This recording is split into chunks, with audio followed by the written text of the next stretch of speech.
ಅತ್ತೆ ಮಾವ ಉರಿ ಹಚ್ಚಿ ಹೋಗಿದ್ದಾರೆ. ಇವಾಗ ನೀರು ಕಾದವನ ನೋಡಿ ಒಂದು ಬಕೆಟ್ ತೊಗೊಂಡೋಗಿ ಸ್ನಾನ ಮಾಡಬೇಕು. ಅಲ್ಲ ಈಗಿನ್ನೂ ನನಗೇನ 2 ತಿಂಗಳ ಇನ್ನೂ ಅಷ್ಟೇನ ಇದಾಗಂಗಿಲ್ಲ. ಒಂದು ಬಕೆಟ್ ತೊಗೊಂಡು ಹೋದ್ರೆ ಏನೂ ಆಗಂಗಿಲ್ಲ ಅಂತ ಅನಿಸ್ತತಿ. ಏನು ಮಾಡಲಿ, ಒಯ್ಲೋ ಬೇಡೋ ಈ ಕಡೆ ಒಂದು ಕಡೆ ಮತ್ತೆ ಭಯನೂ ಆಗತೈತಿ. ಈಗ ಬೇರೆ ಬಸ್ರದನು ಮೊದಲ ಇಷ್ಟು ವರ್ಷ ಆದ್ಮೇಲೆ ಹೊಟ್ಟಿಲೇ ಉಳಿದನ. ಮತ್ತೆ ಏನಾದರೂ ಮಾಡೋಕೆ ಹೋಗಿ ಏನಾದರೂ ಹೆಚ್ಚು ಕಡಿಮೆ ಆದ್ರೆ ಬೇಡ ಇವ್ರನ್ನ ಕರೆದ್ರೆ ಆಯ್ತಾಡಿ. ರೀ ರೀ ಮೊದಲ ಬಕೆಟ್ ತೊಗೊಂಬರ್ತಾನೆ. ಬಕೆಟ್ ತೊಗೊಂಡ್ಬಂದ ನೀರು ಹಾಕಿ ಆಮೇಲೆ ಇವ್ರನ್ನ ಕರಿತಾನೆ. ಅಲ್ಲಿ ಓದಿಡಂತ ಹೇಳ್ತಾನೆ. ರೀ ರೀ ಹಾಂ ಅಮ್ಮು ಬಂದೆ, 1 ನಿಮಿಷ. ಹಾಂ ಸರಿ ರೀ. ಈ ಬಕೆಟ್ನ ಅವ್ರಿಗೆ ಓದಿಡಕ್ಕೆ ಹೇಳಿ ನಾನು ಸ್ನಾನ ಮಾಡಿಕೊಂಡು ಆಮೇಲೆ ಎಲ್ಲ ಅಡುಗೆಗಳಿಗೂ ಅತ್ತೆ ಜೊತೆಗೆ ಹೋಗಿ ತಯಾರು ಮಾಡ್ಕೋಬೇಕು. ಇಲ್ಲ ಅಂದ್ರೆ ಮತ್ತೆ ಅತ್ತಿಗೆ ಕೋಪ ಬರ್ತೈತಿ. ಎಲ್ಲೇ ನಾನು ಪ್ರೆಗ್ನೆಂಟ್ ಅದನಂತ ಹೇಳಿ ಏನೂ ಮಾಡತ್ತಿಲ್ಲೇನೋ ಅಂತಂದು ಜಗಳ ಮಾಡಿದ್ರೆ ಏನು ಮಾಡೋದು? ಅದಕ್ಕೆ ನನಗೆ ಎಷ್ಟು ನಿಗುತ್ತೋ ಅಷ್ಟೆಲ್ಲ ಕೆಲಸನ ನಾನು ಮಾಡಲೇಬೇಕು. ಖಾಲಿ ಕುಂದ್ರಬಾರ್ದು. ಖಾಲಿ ಕುಂದ್ರೋದ್ರಿಂದ ನನಗೇನು ಏನು ಮಾಡ್ಬೇಕಂತ ಗೊತ್ತಾಗಂಗಿಲ್ಲಲ್ಲ. ಅತ್ತೆ ಏನಾರು ಅಂತಾನೇನೋ ಭಯನೂ ಬೇರೆ ಐತಿ. ಏನಾಯ್ತು ಅಮ್ಮ? ಅದು ರೀ, ಈ ಬಕೆಟ್ನ ಸ್ವಲ್ಪ ಬಾತ್ರೂಮಲ್ಲಿ ಇಡ್ತೀರಾ? ನಾನು ಸ್ನಾನ ಮಾಡಬೇಕು, ನಾನೇ ತೊಗೊಂಡು ಹೋಗ್ಬೇಕು ಅಂತ ಅನ್ಕೋನಿ. ಮತ್ತು ಇವಾಗ ನನಗೆ 2 ತಿಂಗಳಲ್ಲ, ಎಲ್ಲಿ ಒಜ್ಜೆ ಏನಾದರೂ ಮತ್ತು ಪಾಪು ಮಿಸ್ಕ್ಯಾರೇಜ್ ಆದ್ರೆ ಏನು ಮಾಡೋದನ್ನೋ ಭಯ. ಮತ್ತು ಡಾಕ್ಟ್ರು ಹೇಳಿದಾರಲ್ಲ ಒಜ್ಜೆ ಏನು ಎತ್ತಬೇಡ ಅಂತ ಹೇಳಿ. ಅದ್ರಾಗ ಈಗ 5 ವರ್ಷ ಅಲ್ಲ 3 ವರ್ಷ ಆದ್ಮೇಲೆ ನನಗೆ ಮಗು ಆಗತ್ತೆ ಅಂದಮೇಲೆ ನಾನು ಕೇರ್ಫುಲ್ ಆಗಿರ್ಬೇಕಲ್ಲ.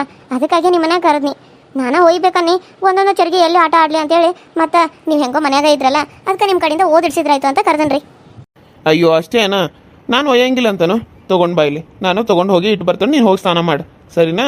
ಇದಕ್ಕೆಲ್ಲ ಯಾಕೆ ಡಾಕ್ಟ್ರ್ ಹೇಳಿದಾರೆ ಅಂದಮೇಲೆ ನೀನು ಒಜ್ಜೆದು ಏನೂ ಎತ್ತಬೇಡ. ಹಿಂದಾಗಡೆ ಹೆಚ್ಚು ಕಡಿಮೆ ಆದರೆ ಏನು ಮಾಡೋದು? ಅದಕ್ಕೆ ನಾನು ಓದಿಡ್ತಾನೋ, ನೀನು ಹೋಗಿ ಸ್ನಾನ ಮಾಡು, ಸರಿನಾ? ಥ್ಯಾಂಕ್ಸ್ ರೀ. ಎಲ್ಲಿ ನೀವೇನು ಅನ್ಕೋತಿರೋ ಅಂತ ಅನ್ಕೋನಿ.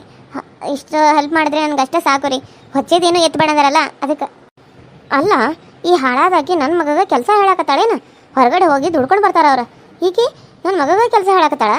ಏನು ಈಗಿನ ಕಾಲದಾಗ ಅದು ಎತ್ತಬೇಡ ಇದು ಎತ್ತಬೇಡ. ನಾವು ಹಂಡೆದಂಥ ಕೊಡಗಳ್ನ ಹೊತ್ಕೊಂಡು ಬೀದಿ ಸುತ್ಕೊಂಡು ನೀರು ತೊಗೊಂಡು ಹಾಕ್ತಿದ್ದು.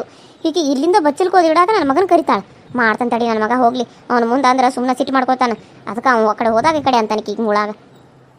ಅಮ್ಮ ನೀನು ಯಾವಾಗ ಬಂದಿ? ಈಗ ಬಂದೇನಾ? ಹೌದಪ್ಪ, ಈಗ ಬಂದ. ಅದು ಇದಕ್ಕೆ ಹೋಗಿದ್ನೆ ಹೊಲಕ್ಕೆ.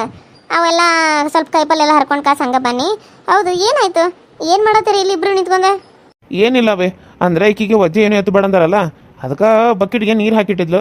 ಓದಿಡ್ತಾನ, ನಾನು ಓದಿಡ್ತಾನೆ, ನೀನೇನು ಓದಿಡ್ಬೇಡ ಅಂತ ನಾನು ಒಯ್ಯಕ್ಕೆ ಬನ್ನಿ. ಇಲ್ಲಾಂದ್ರೆ ಆಕೆ ಓದಿಟ್ಲಂದ್ರೆ ಏನಾದರೂ ಆದರೆ ಏನು ಮಾಡೋದು? ಮೊದಲ ಸುಮ್ಮನೆ ಅದು ಇದು ಯಾಕೆ ತೊಂದರೆ ಅಲ್ಲ. ಮೊದಲು ಈಗಿನ ಕಾಲ ಬೇರೆ ಸೂಕ್ಷ್ಮ ಐತಿ. ಅದಕ್ಕೆ ನಾನು ಓದಿಡ್ತಾನಂತ ನಾನು ಬನ್ನಿ. ಅಷ್ಟಾಗ ನೀನು ಬಂದಿ ನೋಡು. ಸರಿ ನೀನು ಮಾಡ್ತೀನಿ ಬೇ ಸ್ನಾನ. ಈಕಿ ಮಾಡಿ ಹೋದ್ಮೇಲೆ ನೀನು ಮಾಡು, ನಿಂಗೆ ಹೋಗಿ ನೀರಿಟ್ಟು ಬರ್ತಾನೆ. ಬೇಡಪ್ಪ ಬೇಡ. ನಾವು ಒಟ್ಟಿಲೇ ಇದ್ದಾಗ ಅಂಡೇದಂಥ ಹೂ ಕೊಡಗಳು ಇರ್ತಾವಲ್ಲ, ಅವ್ನು ಹೊತ್ಕೊಂಡು ಅಲ್ಲಿಂದ ಇಲ್ಲಿವರೆಗೂ ತೊಗೊಂಬಂದು ನೀರೊಲಿಗೆ ಹಾಕಿ ಸ್ನಾನ ಮಾಡಕ್ಕೆ ತೊಗೊಂಡು ಹೋಗಿ ಮತ್ತು ಕುಡಿಯೋಕೆ ಬೇರೆ ತಂದಿಡ್ತಿದ್ದಪ್ಪ. ಈಗಿನ ಕಾಲ ಎಲ್ಲ ಫುಲ್ ಬದಲಾಗಿದ್ದು ಬಿಡು. ಏನಿದು ಹೊಸ ಅವತಾರ? ನನಗಂತ ಒಂದು ತಿಳಿದಂಗೆ ಆಗೈತೆ ಬಿಡು. ಅಲ್ಲ, ಒಂದು ಬಕೆಟ್ ಒಳಗಿಟ್ರೆ ಏನು ಕೂಸು ಹೊರಗೆ ಬಂದುಬಿಡ್ತದೆ ಏನು ಪಟಕ್ನ? ಏನು ಹೇಳ್ತಾರೆ ಡಾಕ್ಟ್ರುಗಳು? ಇಲ್ಲ ಬೇ, ಈಗಿನ ಕಾಲ ಭಾಳ ಸೂಕ್ಷ್ಮ ಆಗೈತಿ. ಹಾಗಾಗಿನ ಡಾಕ್ಟ್ರುಗಳು ಅಷ್ಟು ಕೇರ್ಫುಲ್ ಆಗಿ ಇರೋಕೆ ಹೇಳ್ತಾರೆ. ಅಲ್ಲ, ಅವ್ರಿಗೆ ಗೊತ್ತಿಲ್ಲದು ನಿನಗೆ ಗೊತ್ತಿರ್ತತೇನ? ಎಲ್ಲ ಡಾಕ್ಟ್ರಿಗೆ ತಿಳಿದಿರ್ತಿರ್ತತಿ. ನೀನು ಈ ಹಳ್ಳಿ ಅಂದರೆ ನೀವು ಹಳ್ಳಿ ಒಳಗೆ ಹಳ್ಳಿ ಕಾಲದಾಗ ಹೇಳಿರ್ತಾರಲ್ಲ ಹಂಗೆ ಹಿಂಗಂತೆ. ನೀವು ಮೊದಲಿನವರು ತುಂಬ ಗಟ್ಟಿಮುಟ್ಟಾಗಿರ್ತೀರಿ. ಅದಕ್ಕೆ ನಿಮಗೆ ಏನೂ ಆಗಂಗಿಲ್ಲ. ಆದರೆ ಈಗಿನವರು ಅಷ್ಟು ಗಟ್ಟಿಮುಟ್ಟಾಗಿ ಇರಂಗಿಲ್ಲ. ಅವ್ರು ತುಂಬ ಸಾಫ್ಟ್. ಹಾಗಾಗಿ ಅವರು ಹಂಗಿರ್ತಾರೆ ಅಷ್ಟೇ, ಭಾಳ ಸೂಕ್ಷ್ಮವಾಗಿರ್ತಾರೆ. ಡಾಕ್ಟ್ರು ಹೇಳಿದ ಮಾರಾದ್ಮೇಲೆ ನಾವು ಪಾಲಿಸ್ಲೇಬೇಕು ಅದನ್ನ ಕಟ್ನಿಟ್ಟಾಗಿ. ನೀನಾದರೂ ಅಷ್ಟೇ ಬೇ, ವಜ್ಜದ್ದೇನು ಮಾಡೋಕೆ ಹೇಳಬೇಡ ಅಮ್ಮಗ. ಅಯ್ಯೋ, ನಾನೇನು ಹೇಳಿದಪ್ಪ ನೀನು ಹೆಂಡ್ತಿ ವಜ್ಜದೇನಾರ ಮಾಡಂತ ಹೇಳಿ? ನಾನು ಏನು ಹೇಳಕ್ಕೆ ಹೋಗಂಗಿಲ್ಲ ಪಾಕಿಗೆ. ಎಲ್ಲಿದು ಸಬರಿ ಮತ್ತೇನಾರು ಆದ್ರೆ ನನ್ನ ಮೇಲೆ ಬಂದು ನಿಂದಿತ್ತು. ಆಯ್ತು, ಹೋಗಿ ಬಕೆಟ್ ಇಡೋ ಒಳಗೆ ಹೋಗಿ ಸ್ನಾನ ಮಾಡ್ತಾಳೆ, ನಾನು ಮಾಡ್ಬೇಕಿನ್ನು. ಸರಿ ಅಮ್ಮ, ನಾನು ಓದಿಡ್ತೇನೋ, ನೀನು ಬಂದು ಸ್ನಾನ ಮಾಡು. ಸರಿ ರೀ. ಅಲ್ವಾ ಅಮ್ಮ, ಇನ್ನೂ ಈಗರ ಬಸರಾಗಿದ್ದಿ? ಈಗ ಗಂಡನ ಕಡೆಯಿಂದ ಕೆಲಸ ಮಾಡ್ಸಕತ್ ಬಿಟ್ಟೇನು? ಅಯ್ಯೋ ಹಂಗಲ್ರಿ ಅತ್ತಿ, ನಾನೇನ ಬೇಕು ಅಂತ ಮಾಡಿಸ್ಲಿಲ್ಲ. ಒಜ್ಜೆ ಎತ್ತಬೇಡ ಅಂದ್ರಲ್ಲ, ನಾನು ಒಯ್ಯತ್ತಿದ್ನಿ. ಆದ್ರೆ ಅವ್ರ ಇಲ್ಲ ನಾನು ಒಯ್ತೀನಿ ಬೇಡ ಮತ್ತು ಹಿಂದಗಡೆ ಏನಾರ ಆದ್ರೆ ಏನು ಮಾಡೋದಂದ್ರು. ಆಯ್ತಂತ ಸುಮ್ಮನೆ ಆದ್ನಿ. ಅಷ್ಟಾಗ ನೀವು ಬಂದ್ರಿ ಅತ್ತಿ. ಇಲ್ಲಾಂದ್ರೆ ನೀವು ಮಾಡಿರ್ತಿ. ನೀವು ಮಾಡಿದ್ಮೇಲೆ ನಾನು ಮಾಡ್ತೇನೆ. ನೀವು ಹೊಲಕ್ಕೆ ಹೋಗಿ ಬಂದ್ರಿ ಪಾಪ, ನಿಮಗೂ ಸಾಕಾಗಿರ್ತತಿ. ನೀವು ಬಿಸಿ ನೀರು ಸುಡು ನೀರು ಮಾಡಿರಿ, ಮೈ ಹಗರ ಆಗ್ತತಿ. ಇವಕ್ಕಾದ್ಮೇಲೆ ನಾನು ಮಾಡ್ತೇನಂತೆ. ಬೇಡವಾ ಬೇಡ, ಈಗ ನಿನ್ನ ಗಂಡ ಓದಿಟ್ಟಾನಲ್ಲಿ ಹೋಗಿ ಮಾಡ. ಹಾಂ, ನೀನು ಮೊದಲು ಹಗರಾಗ.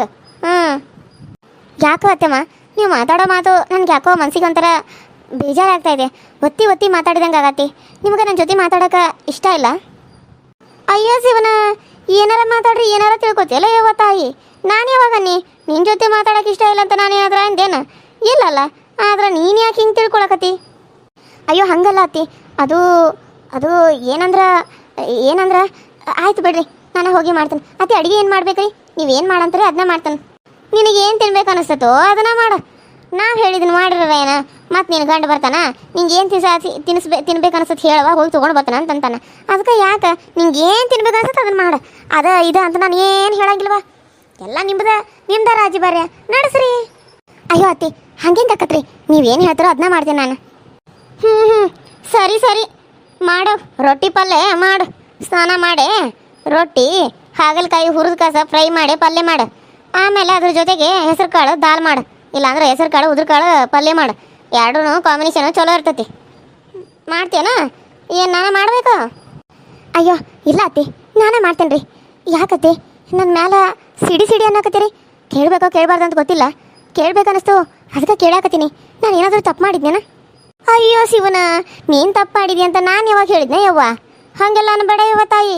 ಮತ್ತು ನೋಡ್ದಾರಲ್ಲ ನನ್ನ ಅಂತಾರ, ಅಯ್ಯೋ ಇಷ್ಟು ದಿನ ಬಸರಿಲ್ಲ ಅಂತಿದ್ಲು, ಈಗ ಬಸರಾದ್ಮೇಲೆ ಈಗೊಂದು ರಗಳಿ ತೆಗ್ದ ಅಂತಾರೆ. ಮತ್ತು ನಾನೇನು ಹಂಗೆ ಮಾಡತ್ತಿಲ್ವಾ? ಇರು ಹಂಗ ಅದನ್ನು. ಸರಿ ಹೋಗಿ ಸ್ನಾನ ಮಾಡೋಗಿ ಹೋಗಿ. ಯಾಕೆ ಹತ್ತಿರ ಹಿಂಗೆ ಮಾತಾಡತ್ತಾರೋ? ಒಂಥರ ಒಗಟು ಮಾತಾಡತ್ತಾರೋ. ಇವ್ರು ಯಾಕೆ ಹಿಂಗೆ ಮಾತಾಡತ್ತಾರ ಅಂತ ನನಗಂತೂ ಗೊತ್ತಾಗಬಾರ್ದು. ಏನಪ್ಪ ಮಾಡೋದು? ಈ ಕಡೆ ನೋಡಿದ್ರೆ ಒಂಥರ ಗಾಬರಿ ಬೇಜಾರು, ಈ ಕಡೆ ನೋಡಿದ್ರೆ ಒಂಥರ ಭಯ ಆಗತೈತಿ. ಯಾಕೆ ಹತ್ತಿರ ಹಿಂಗೆ ಮಾತಾಡತ್ತಾರ ಅಂತ ಒಂದು ಚೂರು ನನಗೆ ಗೊತ್ತಾಗಬಾರ್ದು. ಏನು ಮಾಡಲಿ ನಾನು? ಸುಪ್ನಾತಿ ಏನು ಗೊತ್ತಿಲ್ಲ ಅಂತ ನಾಟಕ ಮಾಡ್ತಾ ಅಲ್ಲ. ನಾನು ಒಂದಿನ ನನ್ನ ಮಗನ ಕೆಲಸಕ್ಕೆ ಹಚ್ಚಿಲ್ಲ, ಆದರೆ ಈಕಿ ಏನು ಹೊಟ್ಲೆದಾಳು. ನನ್ನ ಮಗ ನನ್ನ ಆಕೆ ಸೇವೆ ಎಲ್ಲ ಮಾಡಕತ್ಬಿಟ್ಟಾನ. ಆದ್ರೆ ನನ್ನ ಕಣ್ಣಾರ ಏನು ನೋಡೋಕ್ಕಾಗಬಾರ್ದು. ಅಲ್ಲ, ಮಗ ಸೊಸಿ ಚಂದ ಇರಲಿ ಬಿಡು, ನಾನು ಬ್ಯಾಡ ಅನ್ನಕ್ಕಿಲ್ಲ. ಆದ್ರೆ ಇಬ್ಬರು ಚಂದ ಇರಲಿ, ನನ್ನ ಮಗನ ಕಡೆ ಕೆಲಸ ಮಾಡಿಸ್ಬಾರ್ದು. ಅಲ್ಲ, ಇಷ್ಟು ವರ್ಷ ಆದ್ರೆ ನಾನು ಅವನ ಕಡೆಯಿಂದ ಒಂದು ಕಡ್ಡಿ ಎತ್ತಿಡಕ್ಕೆ ಹಚ್ಚಿಲ್ಲ, ಆದರೆ ಈಕಿ ಬಕೆಟ್ ಎತ್ತಿಡು, ಅರ್ಬಿ ಒಣಗಿ ಹಾಕು, ಆಮೇಲೆ ಬಾಂಡೆದ ಬುಟ್ಟಿ ಒಳಗಿಡು, ಬಾಂಡೆದ ಬುಟ್ಟಿ ಹೊರಗಿಡು, ಮತ್ತಿನ್ನು ಏನೇ ಹೇಳ್ತಾಳೋ ಏನೋ ಎಲ್ಲ ನನ್ನ ಮಗನ ಮಾಡಾಕತ್ತಬಿಟ್ಟತಿ. ಬ್ಯಾರೆದಾಗ ಯಾವಾರ ಆಗಿದ್ರೆ ಒಂದು ಹೊಡೆದು ಹೇಳ್ತಿದ್ದ. ಪಾಪ ನನ್ನ ಮಗ ಇರಲಿ ಅಂತ ಕೆಲಸ ಮಾಡಾಕತ್ತಾನ. ಅಲ್ಲ, ಈಗ ನಾವು ನಮ್ಮ ಮಕ್ಕಳನ್ನ ಹಚ್ಚಿಲ್ಲ ಅಂದ್ರೆ ಇವ್ರು ಹಚ್ಚಿದ್ರೆ ನಮ್ಗೆ ಯಾಕೆ ಇಷ್ಟು ಸಿಟ್ಟು ಬರ್ತತಿ? ಯಾಕಂದ್ರೆ ನಾವು ನಮ್ಮ ಮಕ್ಕಳನ್ನ ಎದಕ್ಕೂ ಕೆಲಸಕ್ಕೆ ಹಚ್ಚಿರಂಗಿಲ್ಲ. ಆದ್ರೆ ಇವ್ರನ್ನೂ ನಮ್ಮ ಕಣ್ಣು ಮುಂದೆ ನಮ್ಮ ಮಕ್ಕಳನ್ನ ಕೆಲಸಕ್ಕೆ ಹಚ್ಚಿರ ಸಿಟ್ಟು ಬರ್ದ ಇರ್ತತೇನ? ಮೈ ಎಲ್ಲ ಬೆಂಕಿ ಹಂಗೆ ಉರಿತದ ಮತ್ತು ಉರಿದ ಹೆಂಗಿರ್ತತಿ ಹೇಳು? ಇವ್ರಪ್ಪ ಇವ್ರವ್ವ ಮದುವೆ ಮಾಡಿಕೊಟ್ಟು ನನ್ನ ಮಗಳಿಗೆ ಅಷ್ಟೇ ತೊಂದರೆ ಕೊಟ್ಟಾರೇನು? ಪಾಪ ನನ್ನ ಮಗಳು ಎಷ್ಟೆಲ್ಲ ತೊಂದರೆ ಅನುಭವಿಸಿ ಬಂದು ಇಲ್ಲಿ ಮತ್ತೆ ಹೊಳ್ಳಿ ವಿಸಾ ಕುಡ್ದು ದವಾಖಾನಿಗೆ ಅಡ್ಮಿಟ್ ಆಗಿದ್ಲು. ಏನೂ ಆಗಲಿಲ್ಲ, ಚಲೋ. ಏನಾದರೂ ಹೆಚ್ಚು ಕಡಿಮೆ ಆಗಿ ಅವ್ರ ಜೀವಕ್ಕೆ ಇಬ್ಬರಿಗೂ ತಾಯಿ ಮಗು ಜೀವಕ್ಕೆ ಏನಾರ ಅಪಾಯ ಆಗಿದ್ರೆ ಇವ್ರೇನು ತಂದು ಕೊಡ್ತಿದ್ರು ನನ್ನ ಮಗಳನ್ನ? ಹಾಳಾದಕ್ಕಿಗೆ ಮಂಜಿಗೆ ಇನ್ನೂ ಬುದ್ಧಿ ಬರುವಲ್ತು. ಈಗಾದ್ರೂ ನನ್ನ ಮಗಳ ಜೊತೆ ಚಲೋ ಅದಾಳೋ ಹೆಂಗದಾಳೋ ಯಾರಿಗೆ ಗೊತ್ತು? ಒಂದ್ಸರಿ ಹೋಗಿ ನೋಡ್ಕೊಂಡು ಬರ್ಬೇಕು. ಈಗೂ ಏನಾರ ಹಂಗೆ ಮಾಡತ್ತಿದ್ರೆ ಚಂದಾಗ ಆಕೆಗೆ ಇದು ಮಾಡ್ತಾನೆ. ಅಲ್ಲಿ ಆಕೆ ನನ್ನ ಮಗಳಿಗೆ ಅದನ್ನು ಮಾಡಿರ, ಇಲ್ಲಿ ಆಕೆ ಮಗಳಿಗೆ ನಾನು ಕಷ್ಟ ಏನು ಅನ್ನೋದನ್ನು ತೋರಿಸ್ತೇನೆ ನಿನ್ನ ಮ್ಯಾಲೆ. ಇಷ್ಟು ದಿನ ನಾನು ಇರಲಿ ಬಿಡು ಆಕೆ ಹಂಗೆ ಅಂತ ಸುಮ್ಮನೆ ಆಗಿದ್ನಿ. ಆದರೆ ಇನ್ನು ಹಂಗೆ ಮಾಡಂಗಿಲ್ಲ. ಆಕೆ ಅಲ್ಲಿ ನನ್ನ ಮಗಳಿಗೆ ಎಲ್ಲಿ ತೊಂದರೆ ಕೊಟ್ರೆ ಆಕೆ ಮಗಳಿಗೆ ನನ್ನ ಕೈಯಾಗದಾಳ, ಈಕೆಗೆ ನಾನು ತೊಂದರೆ ಕೊಡ್ತಾನೆ. ಹಂಗೆ ಮಾಡ್ತೇನೆ ಇನ್ನು ಮುಂದೆ. ಇಷ್ಟು ದಿನ ಎಲ್ಲರೂ ಚಲೋ ಇರಲಿ, ಎಲ್ಲರಿಗೂ ಒಳ್ಳೇದಾಗಲಿ ಅಂತ ಯೋಚನೆ ಮಾಡ್ತಿದ್ನಿ. ಹಂಗೆ ನಾವು ಯೋಚನೆ ಮಾಡಿ ಇನ್ನು ಇಲ್ಲಿ ಬಂದು ಕುಂತಾನೆ. ಅದಕ್ಕಾಗಿ ಇನ್ನು ನಾವು ಸ್ವಲ್ಪ ಬುದ್ಧಿನ ಉಪಯೋಗಿಸ್ಬೇಕು. Hi hello friends, welcome to my YouTube channel. So ಎಲ್ಲರೂ ಹೆಂಗದ್ರಿ, ಎಲ್ಲರೂ ಚಲೋ ಅದ್ರಿ ಅಂತ ಅನ್ಕೊಂಡಿನಿ. ನಮ್ಮ ವೀಡಿಯೋಸ್ ಹೆಂಗೆ ಬರತ್ತಾವು ನೋಡಿರಿ, ಸಪೋರ್ಟ್ ಮಾಡಿರಿ, ಸಬ್ಸ್ಕ್ರೈಬ್ ಮಾಡ್ಕೊಳ್ರಿ, ಪಕ್ಕದಲ್ಲಿ ಕಾಣೋ ಬೆಲ್ ಐಕನ್ನ ಕ್ಲಿಕ್ ಮಾಡಿರಿ, ಆಲ್ ಅಂತ ಟೈಪ್ ಮಾಡಿರಿ. ನಾನೇನಾದರೂ ವಿಡಿಯೋ ಬಿಟ್ಟರೆ ಫಸ್ಟ್ ನಿಮ್ಗೆ ಬರ್ತೈತಿ ಅಂತ ಹೇಳ್ತಾ ಇವತ್ತಿನ ಈ ವಿಡಿಯೋ ಇಷ್ಟ ಆದರೆ ಲೈಕ್ ಮಾಡಿ, ಶೇರ್ ಮಾಡಿ, ಕಮೆಂಟ್ ಮಾಡಿ ಅಂತ ಹೇಳ್ತಾ ಇವತ್ತಿನ ಈ ವಿಡಿಯೋನ ಇಲ್ಲಿಗೆ ಮುಗಿಸ್ತಾ ಇದ್ದೀನಿ. ಮತ್ತೆ ನೆಕ್ಸ್ಟ್ ವಿಡಿಯೋದಲ್ಲಿ ಸಿಗ್ತೀನಿ. ಅಲ್ಲಿವರೆಗೂ ಟೇಕ್ ಕೇರ್ ಆ್ಯಂಡ್ ಬಾಯ್. ಹಾಗೆ ಇನ್ನೊಂದು UK ಕಾರ್ಟೂನ್ ಸೀರಿಯಲ್ ಕನ್ನಡ ಚಾನಲಲ್ಲಿ ಜೀವನದಲ್ಲಿ ನೋವನ್ನೇ ಕಂಡಿರುವಂಥ ಒಂದು ಹುಡುಗಿಯ ಕತೆ ತುಂಬ ಚೆನ್ನಾಗಿ ಬರ್ತಾ ಇದೆ. ಪ್ಲೀಸ್ ಅದನ್ನು ಕೂಡ ನೋಡಿ, ಅದಕ್ಕೂ ಕೂಡ ಸಪೋರ್ಟ್ ಮಾಡಿ ಅಂತ ಕೇಳ್ತಾ, ಹಾಗೆ UK ಕಾರ್ಟೂನ್ ಇಂಟ್ರೆಸ್ಟಿಂಗ್ ಸ್ಟೋರಿ ಅನ್ನೋ ಒಂದು ಅದರಲ್ಲಿ ಒಂದು ಕತೆಗಳನ್ನ ಹಾಕ್ತಾ ಇದೆ. ಸೊ ಇನ್ನು ಮುಂದೆ ಅದರಲ್ಲಿ ಜಾಬ್ ಅಪ್ಡೇಟ್ಸೇ ಬರುತ್ತೆ. ಸೊ ಜಾಬ್ ಅಪ್ಡೇಟ್ಸು ಯಾವ ರೀತಿ ಇರುತ್ತೆ, ಸೊ ಒಂದು ಒಳ್ಳೆ ಜಾಬ್ ಅಪ್ಡೇಟ್ಸ್ನ ಮನೆಯಲ್ಲೇ ಕೂತ್ಕೊಂಡು ಮಾಡೋ ಥರ ಜಾಬ್ ಅಪ್ಡೇಟ್ಸ್ಗಳನ್ನ ನಾನು ನಿಮಗೆ ಕೊಡ್ತಾ ಹೋಗ್ತೀನಿ. ಅದನ್ನು ಕೂಡ ನೋಡಿ, ಅದಕ್ಕೂ ಕೂಡ ಸಪೋರ್ಟ್ ಮಾಡಿ ಅಂತ ಕೇಳ್ತಾ ಇವತ್ತಿನ ಈ ವಿಡಿಯೋನ ಇಲ್ಲಿಗೆ ಮುಗಿಸ್ತಾ ಇದ್ದೀನಿ. ಮತ್ತೆ ನೆಕ್ಸ್ಟ್ ವಿಡಿಯೋ ಸಿಗ್ತೀನಿ. ಅಲ್ಲಿವರೆಗೂ take care and bye. Thank you.